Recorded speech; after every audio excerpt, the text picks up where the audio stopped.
አንድ ለትግራይ ኃይሎች ክሬዲት ሊሰጣቸው የሚገባና በግልጽ መታወቅ ያለበት መጥፎ በሆኑ ጊዜ ዋስቸገሩን ጊዜ እስካሁን ባለችው ሰዓት ድረስ ታግለናቸዋል መሳይ ምንም ጥያቄ የለውም አይደለም ፋቶችን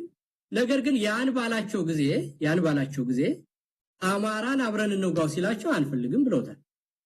አማራን አብይ መውጋቱ እርግጥ ነው አይደለም ግን አማራን በመውጋት ረገድ የትግራይ ኃይሎች አልተባበሩት ያ የሆነው የትግራይ ኃይሎች ጊዜያዊ ቅሬታ ስለሌላቸው አይደለም ያብይ ትናንት ከመሃላቸው የወጣ ኩታራ መጫወቻ ሆነው ከአማራ ህዝብ ጋር በዘላቂው መጣላት እንደሌለባቸው ትምህርት ስለወሰዱ ነው ለዚህ ዕውቅና መስጠት ያስፈልጋል በሌላው ግን ደግሞ በተግባር ያየነው በኤርትራ ላይ ጦርነት ለማወጅ ጧት ማታ ያለ መታከት እያወራ እንደሆነ አይተነዋል አይደል በኤርትራና በትግራይ በኩል ያለውን ቁስል ተጠቅሞ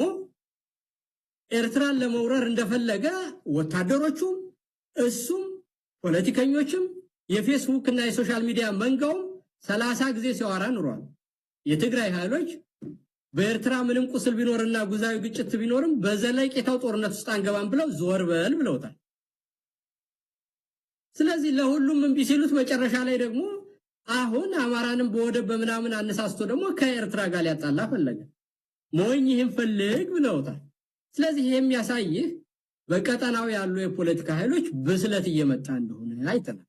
በኦሮሚያን በኩል ያለውን ኃይል ኦሮሞን መደበቂያ አድርጎ ሊኖር የነበረውን ነገር ሁሉ እነታየ ደንዳ ትልቅ መስዋዕትነት ከፍለው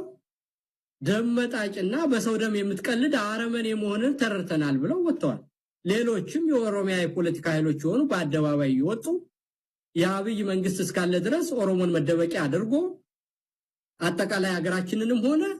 የኦሮሞን ህዝብ ጥቃት ላይ ሊጥል ስለሆነ ከዚህ ውስጥ የለንበትም ብለው በአደባባይ መናገር ጀምረዋል ይሄንንም ደግሞ ዋና መኖሪያ አድርጎ ስንጥቅ እንደሚያደርግ ኦኤልኤ ቅርብ ጊዜ ወጥቶ መግለጫ ሰጥቶበታል 3 የብልጽግና መኖሪያዎች ብሎ ስለዚህ በአጠቃላይ ኃይሎች ሁሉ እየተባበሩ ስለመጡ ይሄ ደግሞ የሚያሳየን ኢትዮጵያውያን ስጋት ሳይኖርባቸው የነዚህ የፖለቲካ ኃይሎችን ትብብርና ጸረ አብይ እንቅስቃሴ ሁሉ በሙሉ ልቡ መደገፍ ብቻ ነው ያለበት ሌላ ምርጫ የለውም በአብይ ምን እንደኖረብን አይተናል ሰው በጅምላ ሲቀበል አላየሁም አልሰማሁም ቤተክርስቲያን በአደባባይ ሲቃጠል አላየሁም አልሰማሁም ከዛ ይልቅ የፕሪቶሪያን ስምምነት ሁሉ ተቃጥቻለሁ አለና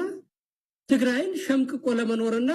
እንደውም የፕሪቶሪያ ስምምነት ፕሪቶሪያን የማያውቁ ሰዎች ሁሉ ማላገጫ አረጉት ፕሪቶሪያ የተፈራረሙ ሰዎች ጻድቃንም ጌታቸው ምን ያጋነ ያሉ ስለዚህ ፕሪቶሪያ አትበሉ ብሎ በፕሪቶሪያ የተስማማውን ሁሉ ህዋትንም ተግባሩ እንዲፈጽም ምንም ሳይጠይቅ እሱም ሆን ብሎ በግጭት ውስጥና በውጥረት ውስጥ ለመኖር ብሎ ያደረገው ነገር የፕሪቶሪያን ስምምነት ሁሉ እንዳይፈጸም ያደረገው አብይ መሆኑን ነው ይሄንን ደግሞ በተግባር ሌላ ምንም ማረጋገጫ ያስፈልግም ፕሪቶሪያ ላይ የተፈራረሙት ሰዎች በሙሉ አዲስ አበባ ናቸው ከኔጋ ናቸው ስለዚህ ፕሪቶሪያ የሚባል ነገር የለም ብሎ የፕሪቶሪያን ስምምነት ሁሉ በአደባባይ የጣሰውና ወደፊት ለሚፈጠረው ግጭት ሁሉ ተጠያቂው አብይ መሆኑን ማወቅና ትናንሽ ጊዜያዊ የሆኑ ነገሮችን ሁሉ መርሳት ያስፈልጋል ይሄ የሚያደርገውን ፕሮፓጋንዳ 2 ዓመት ሙሉ የተሰራና የታገልነው ነገር ነው ስለዚህ በምንም አይነት ይሄ ህዋት ሊመጣብህ ነው ፋኖ የግብጽና የሻቢያ ተላላኪ ሆኗል ምናምን የሚል ይሄ የደረቀ ፕሮፓጋንዳ አብይ ለግብጽም ይሁን ለሻቢያም ይሁን ለህዋትም ይሁን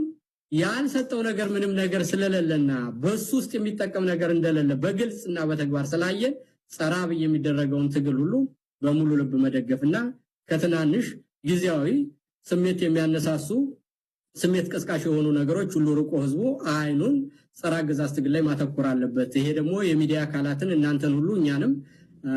የሚጨምር ነገር ይሆናል ብዬ አስባለሁ መሳይ ኢንጂነር ይልቃል